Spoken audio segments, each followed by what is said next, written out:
ইসলাম বলে কোন বিবাহিত পুরুষ যদি দর্শন করে, এরা সুরাদি উদ্যানে নেন সুরাদি উদ্যানে নিয়ে সারা ঢাকার মানুষেরকে বলেন আজকে মুখকে শাস্তি দেওয়া হবে, সব টেলিভিশনে লাইভ দেখান, এরা পাথর মেরে হত্যা করেন। বাংলাদেশে 3টা শাস্তি এরকম দেন, তারপরে মা বোনরা রাত 1টায় একা হেঁটে যাবে, কেউ চুপ তুলে থাকানোর সাহস করবে না। আমাদের বাংলাদেশ থেকে জানেন, কোন বিবাহিত পুরুষ কিংবা মহিলা যদি, যেটাকে আরবিতে বলে মুহসিন, কোন বিবাহিত পুরুষ কিংবা মহিলা যদি ব্যভিচার করে, তাহলে ইসলামের শাস্তি হলো তাকে রজম মেরে হত্যা করা হবে, পাথর মেরে। আমাদের দেশে দেখেন কত স্মার্ট হয়েছে আমরা, আল্লাহ রে। বাংলাদেশে কত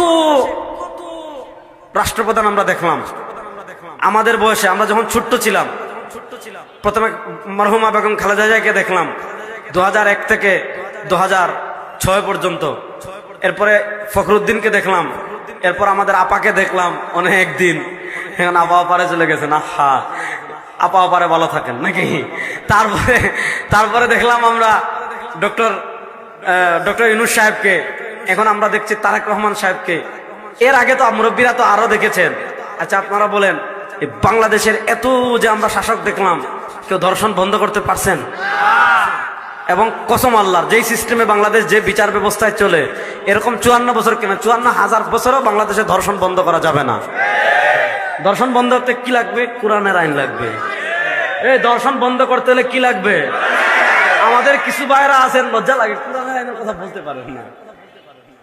শুনেন, ইসলাম বলে কোন বিবাহিত পুরুষ যদি দর্শন করে, এরা সুরাদি উদ্যানে নেন সুরাদি উদ্যানে নিয়ে সারা ঢাকার মানুষেরকে বলেন আজকে মুখকে শাস্তি দেওয়া হবে, সব টেলিভিশনে লাইভ দেখান, এরা পাথর মেরে হত্যা করেন। বাংলাদেশে 3টা শাস্তি এরকম দেন, তারপরে মা বোনরা রাত 1টায় একা হেঁটে যাবে, কেউ চুপ তুলে থাকানোর সাহস করবে না। আমাদের বাংলাদেশে এত শাসকের পরিবর্তন হয়েছে, আপনারা কি বলেন, চুরি বন্ধ হয়েছে? আপনাদের কাফরুলে মনে হয় নাই, সারা বাংলাদেশে তো আছে। চুরি বন্ধ হয়েছে? পুকুর চুরি হয়, ব্যাংক চুরি হয়, শেয়ার বাজার চুরি হয়, হ্যাঁ, তারপরে আপনার পকেট চুরি হয়, গাড়ি চুরি হয়, মসজিদের এসি চুরি হয়। এই যে বিদ্যমান আইনে চুরি বন্ধ করতে পারবেন না রে ভাই। আনেন না সারিকু ওয়াসারিকাতু ফাকতাউ আইদিহুমা, যারা ব্যাংক চুরি করে, শেয়ার বাজার চুরি করে, রিজার্ভ চুরি করে, নেন সুরাদি উদ্যানে নিয়ে পুরা জাতির সামনে 2 হাত কবজি পর্যন্ত কেটে ফেলে শুধু ঘোষণা দেন, যারাই চুরি করবেন হাত কেটে গাছে ঝুলাই রাখবো। মাত্র 3 জন চোরের শাস্তি কোরআনের আইনে দেন, বাংলাদেশে কোনো বাপের বেটার চুরি করা সাহস করবে না। কথা ভালো করে বুঝেন। হযরতে মাইজ আসলামী রাদিয়াল্লাহু তাআলা আনহু ব্যভিচার করেছেন, সুবহানাল্লাহ।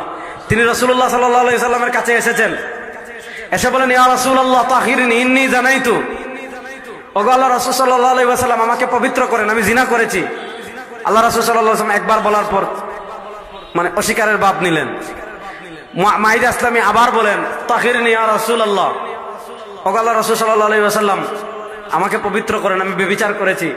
এইভাবে 4 বার বলার পর আল্লাহ রাসূল সাল্লাল্লাহু আলাইহি ওয়াসাল্লাম বলেন, হাল্লা কাব্বালতা লা মাস্তা, হয়তো তুমি ব্যভিচার করনি, হয়তো তুমি স্পর্শ করেছো অথবা চুমু দিয়েছো, ব্যভিচার করনি।